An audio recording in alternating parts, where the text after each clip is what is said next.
Good evening, everyone. Go ahead and be turning to Hebrews chapter 11.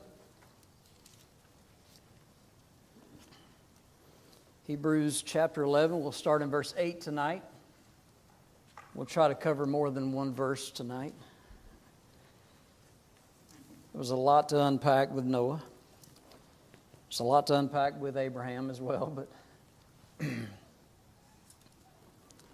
all right, Hebrews chapter 11, beginning of verse 8, I'll read through verse 10. By faith Abraham obeyed when he was called to go out to the place which he would receive as an inheritance. And he went out not knowing where he was going. By faith he dwelt in the land of promise, as in a foreign country, dwelling in tents with Isaac and Jacob, the heirs with him of the same promises. For he waited for the city which has foundations, whose builder and maker is God.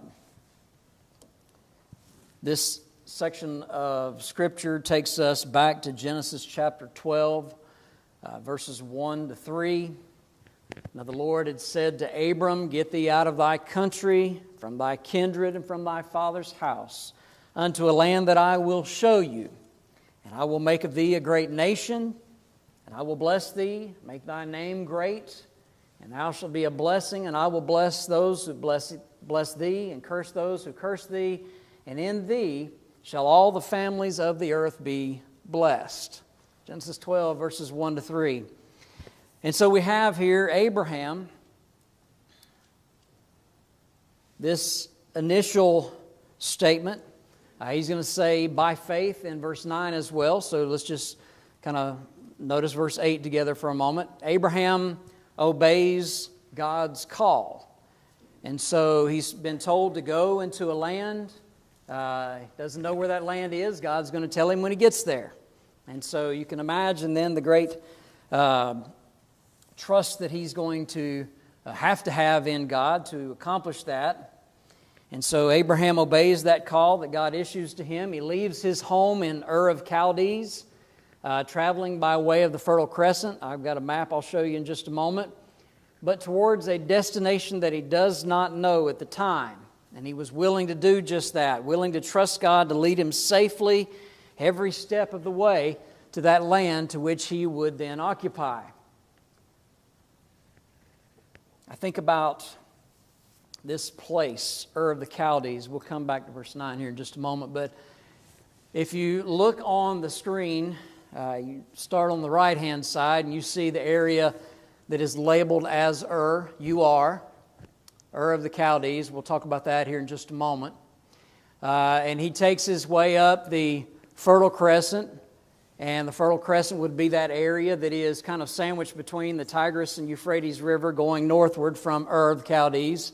And so that area through Mesopotamia, all the way up to Haran. And that would be his family's area. And so they would spend some time there. It seems that even if that's where Terra, his father, would stay.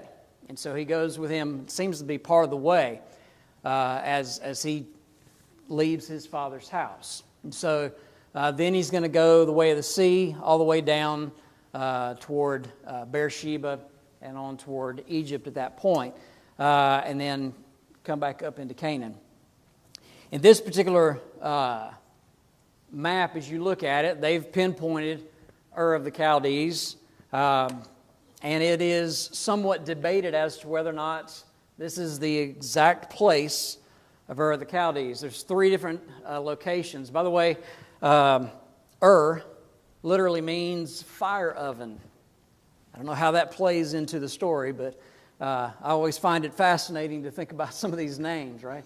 It means fire oven. This was an ancient city, obviously, in the lower part of Mesopotamia. You have, however, three different sites that are typically identified or thought to be Ur of the Chaldees. You have one that is in Turkey, modern-day Turkey. Urartu is the area. Another one, Urfa. Easy for you to say, Urfa. I just say it a couple times. It just rolls right off the tongue, right? Urfa. It just sounds like a place you want to live, right? But that is that's on up further into that area that is up in Haran. And so some have thought that to be the area. But there was, if you study any Bible geography, really any geography, one of the things that you will start hearing about are tells. T-E-L. Sometimes it's T-E-L-L. It's not about talking, but it's about a hill. And so as they're trying to find areas that might have possibly been a site of a former city, a lot of times what happens is they just, when that city has crumbled, they build over that city. And so what happens? It begins to rise up, right? And so they have this tell. That's what they're called. So it's basically just a hill. And so I'll never get the pronunciation right for this one, but Tel El Makuar. That's close anyway. It's somewhere, it's about 200 miles east of Baghdad. And so that is the reason that I chose this particular map is because it's probably the closest to that particular area. And that particular area has been uncovered and unearthed, and a great deal of excavation has been done around that area. And there you have the ziggurats that are there, those stepped pyramids that are in that location. Siri has a long list. She's been listening to me for a while. That may have been the longest one I've ever seen. So, but anyway, I finally got to the point she says, I don't know. So anyway, this is the most likely or best can be figured trip that Abraham would have taken. And so Abraham leaves his homeland. This is where he grew up, sojourning to the land of promise, and yet never possessing it as his own. And I think that is something that is important to pick up on in this as well. And so he went out not knowing where he was going, and by faith he dwelt in a land of promise as in a foreign country, giving you the picture that he doesn't have it as a possession, right? He's in a foreign country, right? And so this is not his area. And what did they do? They dwelt in tents, right? And then you get that picture, just kind of giving us a summary that Isaac and Jacob would come along, obviously, after that. They would share, by the way, in that same promise, that promise that was first given to Abraham, that in thee all the nations of the earth will be blessed. That's part of that promise, but the other part of that promise was that land promise, the land of Canaan, right? And so they would be able to eventually possess that land. God tells Abraham, though, that he's not going to go into that land to possess it. It's not going to be his. That his descendants are going to spend 400 years in a foreign location. And so you have, obviously, then they're going to be in Egypt. And so that's going to come about. But there's something that's great about Abraham, probably, and I like what one brother wrote. He says, Abraham is truly one of the world's greatest men in this way. The Bible pays numerous tributes to him. First, he's called the father of the faithful. Galatians 3:28 and 29. Neither Jew nor Greek, bond nor free, male nor female, for you're all one in Christ Jesus. And if you be Christ, then are you Abraham's seed and heirs according to what? According to that promise, right? And so the Apostle Paul connects that promise with Abraham to faithful children of God today, the church, Christians. And so he is called the father of the faithful. He is also called the friend of God. James 2, verse 23. And the scripture was fulfilled, which says, Abraham believed God, and it was imputed unto him for righteousness, and he was called the friend of God. You could go on just kind of thinking about Abraham and his descendants. There are three great religions that make up about half of the world's population today that have a connection to Abraham. And obviously, then you're talking about Judaism, Islam, Christianity. And so half of the world's population trace their religious ancestry, if you will, back to Abraham. What do we call him? Father Abraham, right? And so when I think about Abraham here, you have the statement that is made in Acts chapter 7, verse 5, rather. He gave him an inheritance, or he gave him, rather, none inheritance in it. That's how it's worded. No, not so much as to set his foot on, yet he promised that he would give it to him for a possession and to his seed after him when he as yet had no child. And so there are a couple things, obviously, then in that he's going to inherit a land, but he's not going to have it for his own possession, but it's going to be for his children to follow, his children, but he doesn't even have children yet. And so there's much that's connected to that promise first given to Abraham. And again, having, according to verse 9 here, with Isaac and Jacob as heirs with him of that same promise, you have Genesis 18, Genesis 22, Genesis 26, where over and over that promise is not just then accounted to Abraham, but then to Isaac. It's promised to Isaac and then to Jacob. And so we have the statement in Hebrews here that connects all of that together with the same promise. And so this is, Milligan in his commentary says, this is given as the reason why Abraham was satisfied to live as a stranger and a sojourner in Canaan, verse 10, because he was looking for a city whose maker and builder is God. He was looking forward to something, and he knew that God was trustworthy and would not fail him in his promise, and so he was faithful unto God.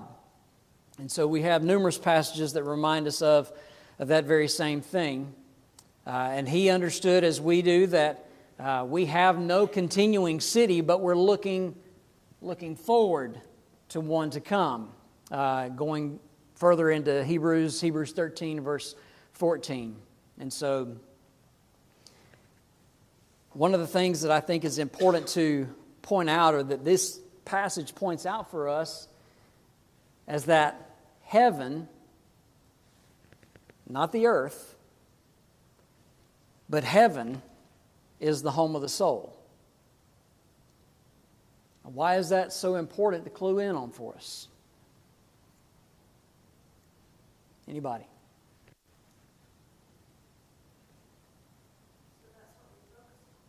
So that we're focusing on spiritual things, not on temporary things, physical things.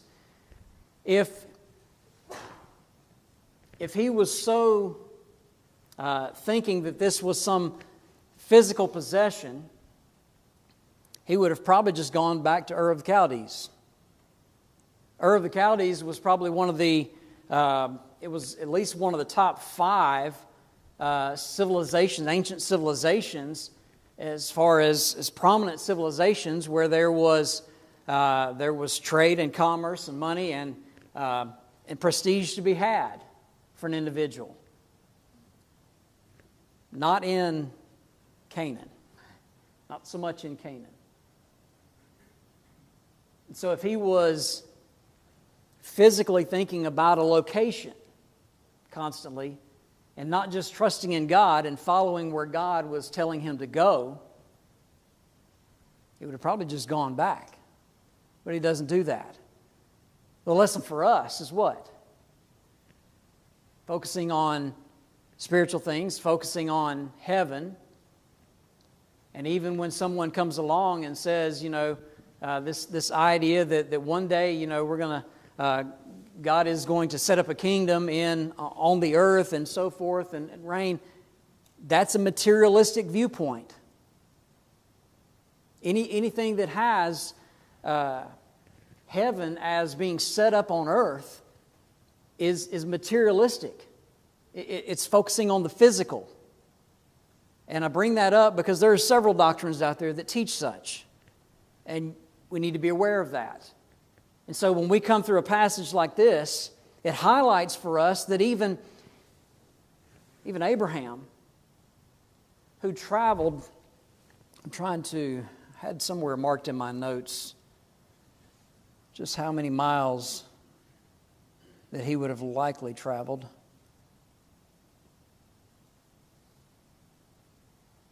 It also highlights for these individuals whom the author is writing to of what he's been doing from Yes. chapter 1, verse 1.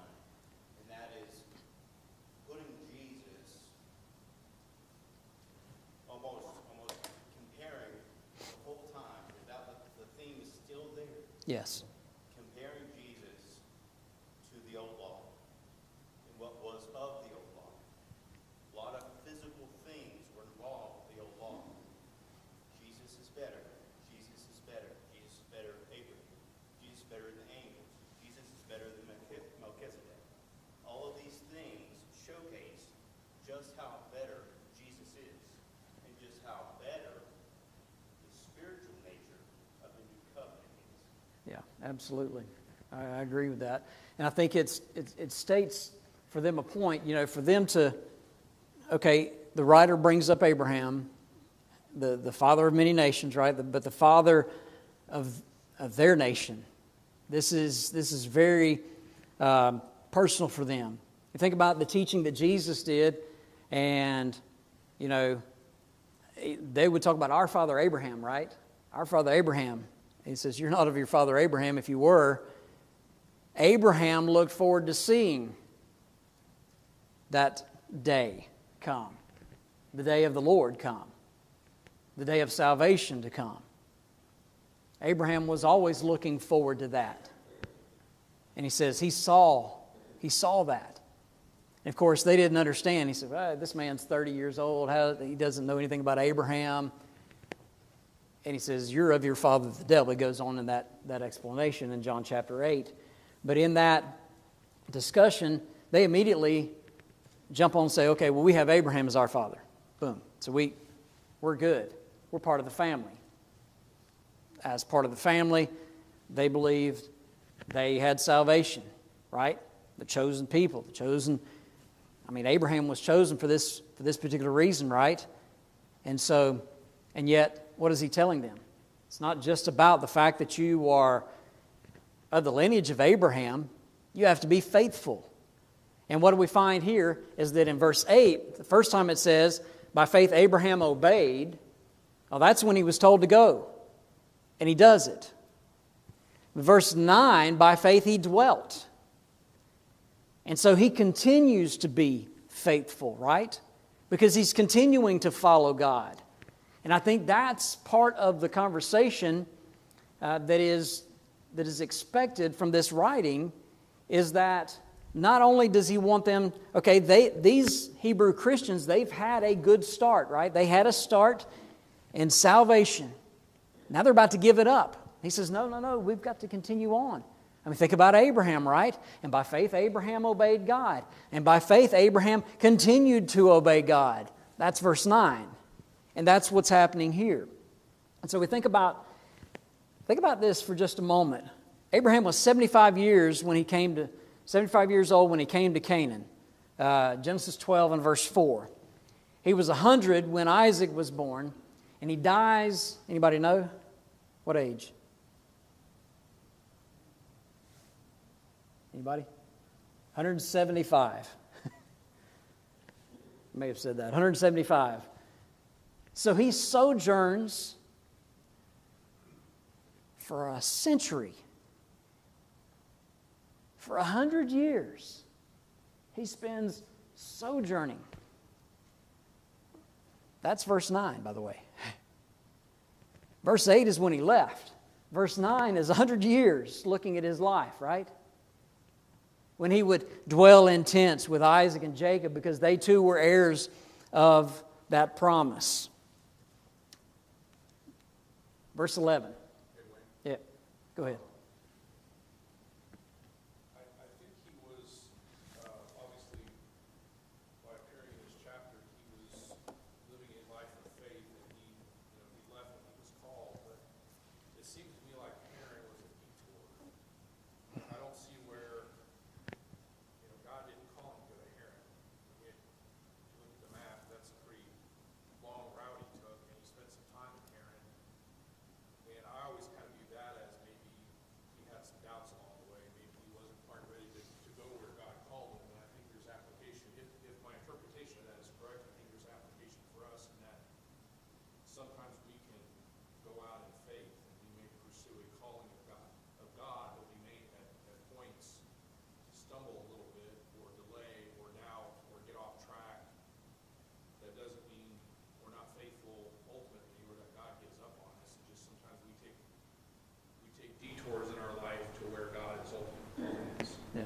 And I could see that as one thought of it. The other thought, it seems to be where Terra is left. So there's part of that conversation that takes place. And I don't know if that was part of the plan or part of Abraham just thinking, well, I need to drop Dad off somewhere. I don't know what the case was here, but anyway, it seems to be that along this journey, and this 100 years of sojourning, I think what we sometimes do as Christians, we're assuming that God He wants to direct every single step I take. But that's where my faith has to come in. And I know God hasn't told me, okay, now step out with your left foot in this direction, step with your right foot in this direction, or whatever the case is.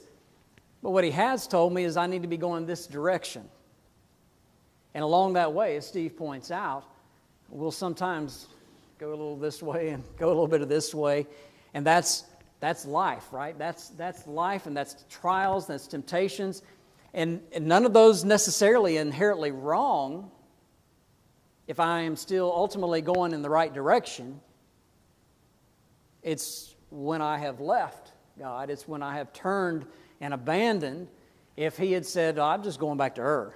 I've been traveling out here all this time, and I'm just going to go back because, man, we sure had it good back there. And go ahead.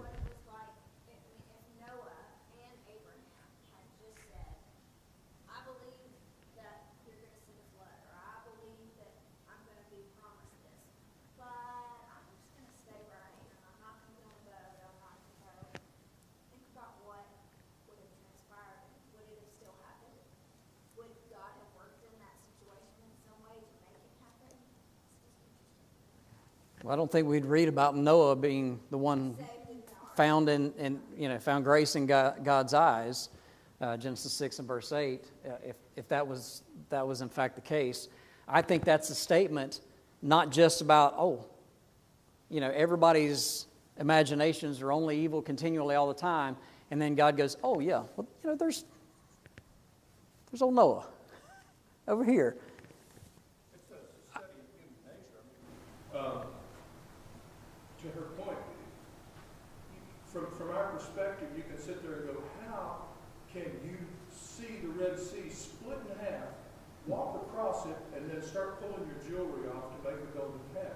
Yeah. That blows my mind. But the answer is they're human. Yeah. How could you see the Spirit descend on Jesus like a dove, and then, however years or whatever it was, send your disciples to ask, is it He? Yeah. From our, just from reading it, you're sitting there going, yeah, it's Him. But, it is human nature. We're, figuratively walking a plank, and the journey is the point, not the fact that we know which direction to walk in. Are we going to continue to walk? Yeah, absolutely. And I think your point, with thinking about human nature, this is what Israel had seen only Egyptians worship for generations, right? 400 years sitting in Egypt, what had they seen? They seen the Egyptian pagan worship. That's all they knew. And so they get over there. Well, Moses was leading us. Well, now Moses is not here. What are we going to do? Aaron, what are we going to do? And Aaron, not bold enough, evidently, to stand firm and say, no, we're waiting. We're waiting right here, standing firm in our faith, knowing that God is going to direct Moses, and then He's going to direct us. That's what's going to happen. And so when you think about Abraham in this particular situation, he's given directions to leave, and God's going to show him along the way where he's going. He's not going to know until God says, okay, you're there. What God tells him, you're not there. In fact, your descendants are going to spend some time in Egypt for 400 years, but I'm keeping my word. And that promise is then perpetuated in his son and grandson and Isaac and then Jacob and so forth. And through those. All right, I saw a hand come up. Harold. Your good and God's good can be way two different things. And it probably Sure. is Yeah, in a lot of situations. that's a good point. That's a good point. And the only way to know his good is to get into it, right? Get into it. Get into his word. All right, let's grab these other verses here. So let's add Sarah in the mix. By faith, Sarah herself also received strength to conceive seed, and she bore a child when she was past the age because she judged him faithful who had promised. In Genesis 17, I think verse 17, Abraham, the Bible says he laughed when he heard that, could this really be the case in my old age that I'm going to have a child? And in the next chapter, Genesis 18, when those individuals show up with a message for Abraham, and Abraham feeds them, and they ask, where's Sarah? She's here in the tent. And they begin to explain and talk some more about this promise. You're going to have a child. She laughs in the background. I don't necessarily think that's doubting God. Just the ridiculous nature of their age and having children, right? I mean, any of us would chuckle a little bit at the thought of that, right? And yet, this very fact, this plan that God has, that He's going to give them a child, she will understand that God is faithful. And yet she's going to do something, right? She's going to try to figure out a way to work it out. Going to help God out. I mean, God said this was going to happen. Man, this is taking a long time. I wonder if He expected me to do this. And then we just step out and we start doing something. We find that's not the right decision.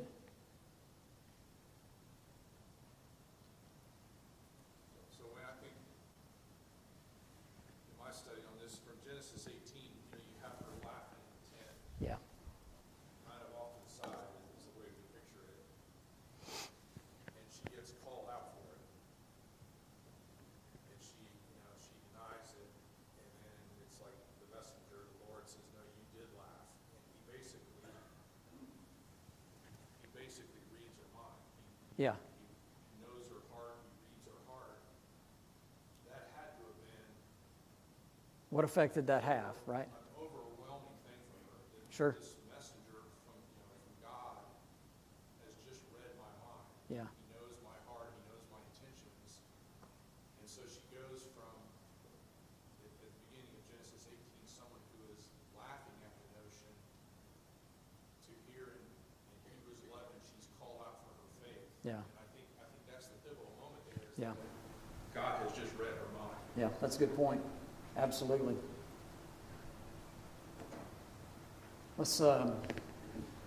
And I think that phrase, because she judged him faithful who had promised, that's where Steve is pointing out.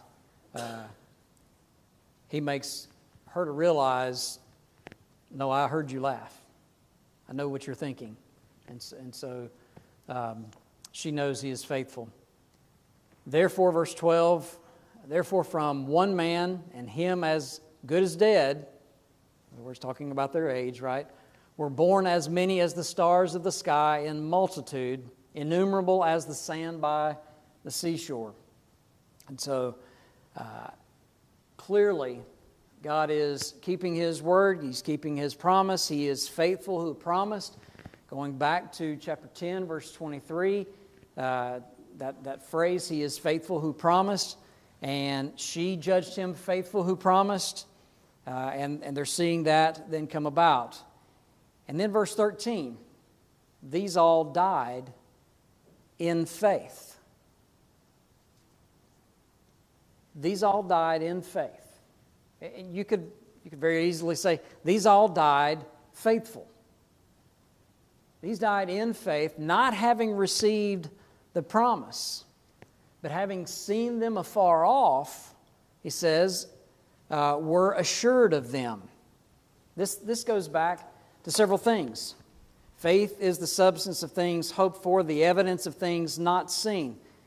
Abraham couldn't see where he was going, yet he trusted God who was directing his path, right? He couldn't see that he would have a child, and yet God keeps His promise. And so these all died in faith, not having received the promise. That would be in particular to the land promise, but having seen them afar off, being assured of them, embraced them and confessed that they were strangers and pilgrims on the earth. The fact that they did not personally receive possession of the land of Canaan did not in any way deter their faith. That's the point of this. They continued to believe and obey God till their death. They were faithful, not having yet seen those things come to pass. But having been told by God, they believed God. And those other passages that Abraham believed God, and it was imputed unto him for righteousness. And so we have this fact is seen over and over.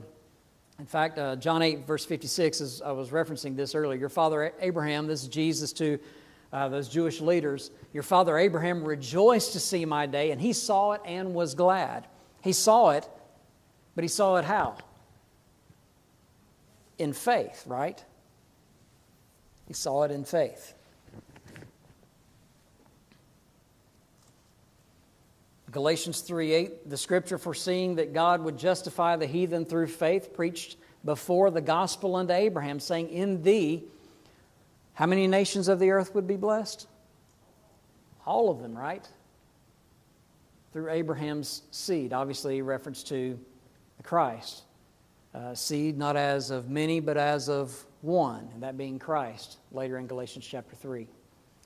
And so they acknowledge the fact that they are just pilgrims and sojourners, strangers on the earth, if you will, and they placed their trust in God, and they received eternal inheritance that's intended for the faithful. Now, what does all this have to do with anything?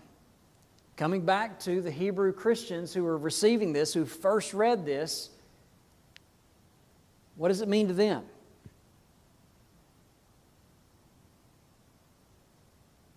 I think it gives them somewhere to ground where and how the Hebrew writer is showcasing what type of faith is required, or what type of faith is found within the new covenant and where it's rooted in. This is, Jesus taught in parables to give his audience something to go off of to understand the spiritual application. And I think the Hebrew writer here does well to speak to these Hebrew Christians, to give them examples that they know, that they've heard of, that they've read about, that they understand. Oh, that's what that looks like? Okay, now it's sort of making sense. Right? It gives them ability to ground what type of faith they should have. What type of faith God has always expected, right? And that's key. Whether it be the patriarchs under the law of Moses or in the Christian dispensation, what God has always wanted. Wayne, I also think that phrase there in 13, strangers and pilgrims, these Christians, they're not fitting in with their culture. And because of that, they're having trouble and they're feeling the pressure. And I think this is a reminder, don't expect to fit into your culture. And, when I teach the teens, one of the things teens are up against is this strong desire to fit in. They want to fit into their school cliques and things.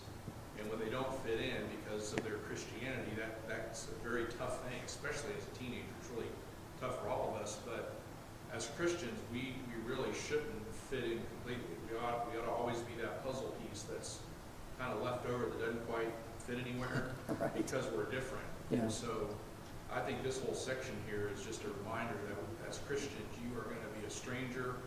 You're going to be a pilgrim, always on the move, never quite fitting in, but you're always working towards that eventual home where you will fit in and you will have a place.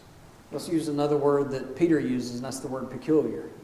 So that's the idea. You're going to not look as the rest of the world looks, and so you're naturally going to stand out, and so you're going to be, often cast off from culture, from everywhere, that is around you. So they desire a better land. They confess that they were strangers and pilgrims on earth.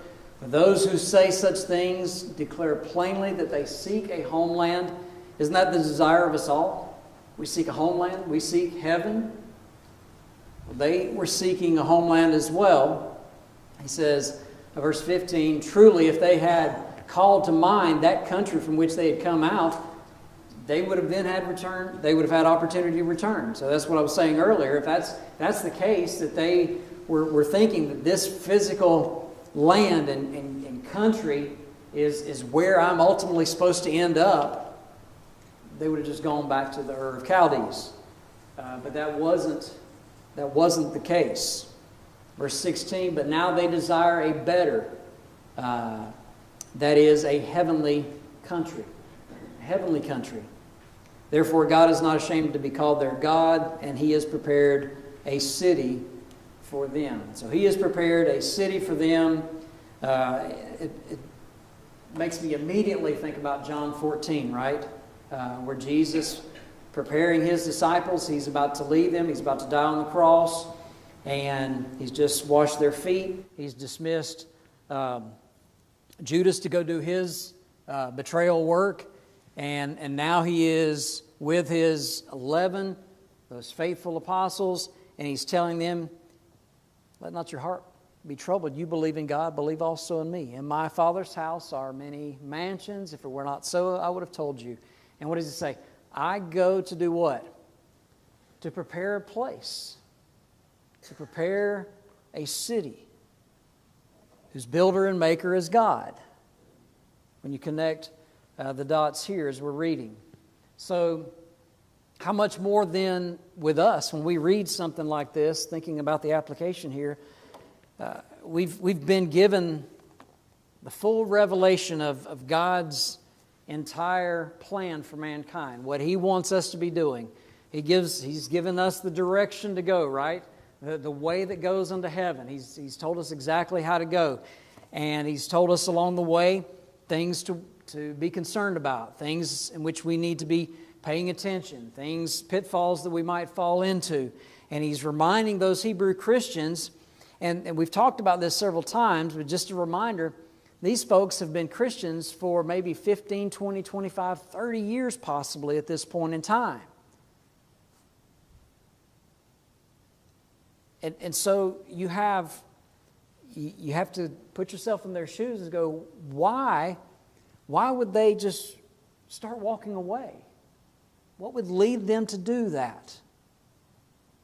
And the Hebrews writer is saying, this is what Will was pointing out earlier, there's a better way, there's better sacrifices, and in that there's better hope for the salvation that God has always intended for mankind.